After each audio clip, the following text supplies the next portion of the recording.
Welcome to Joe Stunner Boxing. Uh, One of the things that politicians and propagandists and corporations have done for decades and decades is to simply mention something that may have no truth, no validity, no worth whatsoever, but immediately it gains some sort of gravitas by people simply acknowledging it.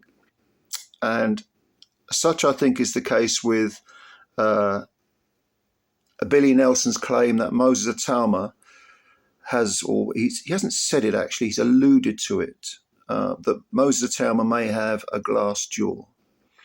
Okay, all right. Where's this come from?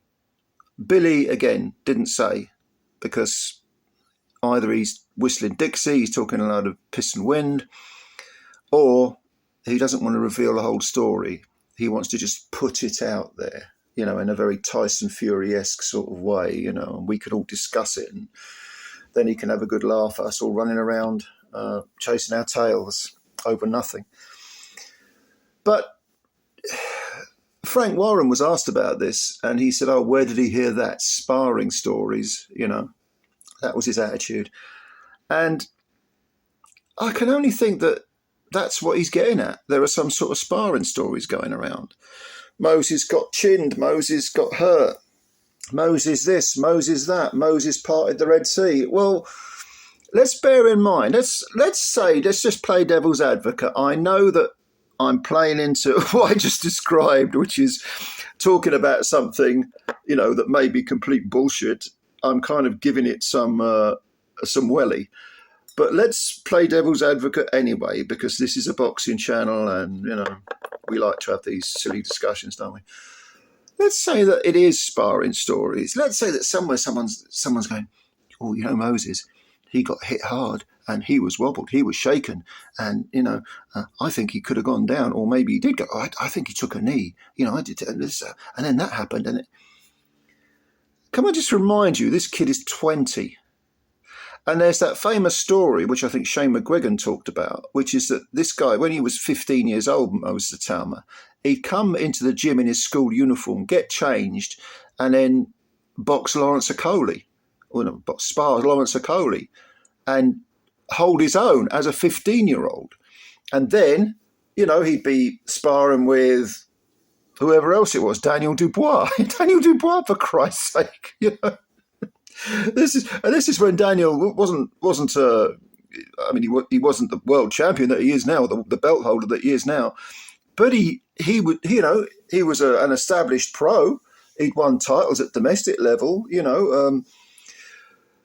So what do you think? Do you think a 15-year-old getting into the ring with professional grown men, do you think there's a chance he might be shaken, that he might be rattled occasionally, that he might even be floored or hurt? Dare I even say it, hurt?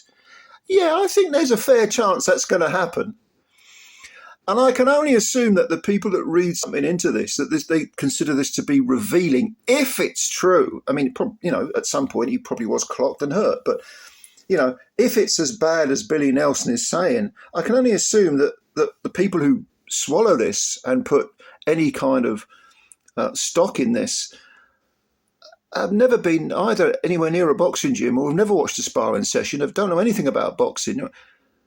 Marvin Hagler, all right, one of the toughest men probably to ever put a pair of gloves on, often talked about the work being done in the gym. He admitted, in sparring, sometimes I've been hurt badly.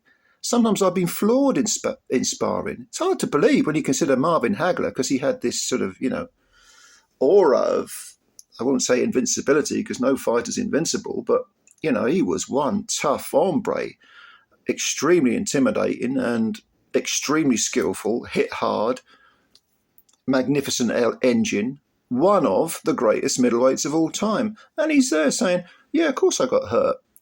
You go into the gym to learn.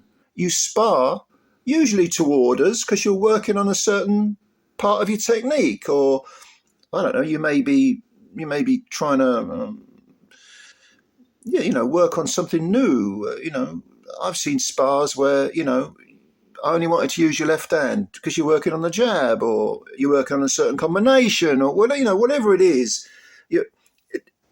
Sparring is not fighting. I mean, yeah, some spars get out of hand, or some spars are like little wars, and we all know about what used to go on in the Kronk and in the Mayweather gym, and all this sort of stuff. But you're not meant to do that, because that puts serious miles on the clock. That shortens your career. That's not preparing for a fight. That's having a fight. So this idea that Itauma, if it's true, and that there are, Billy Nelson's rumours about him having a China chin, based on what?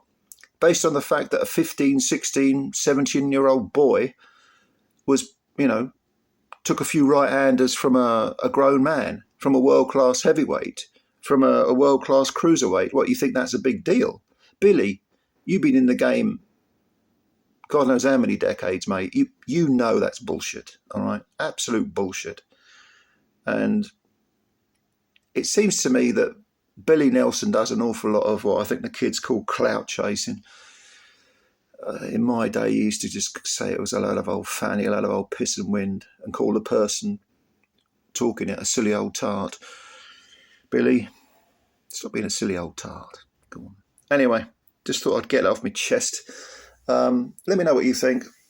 Leave your comments below. Thanks as always for your time. And if you're new to the channel, please subscribe. And if you like this video, why not hit the like button as well? Because you're a good person. All right, ladies and gentlemen, I'll catch you later. Enjoy your day. Bye for now.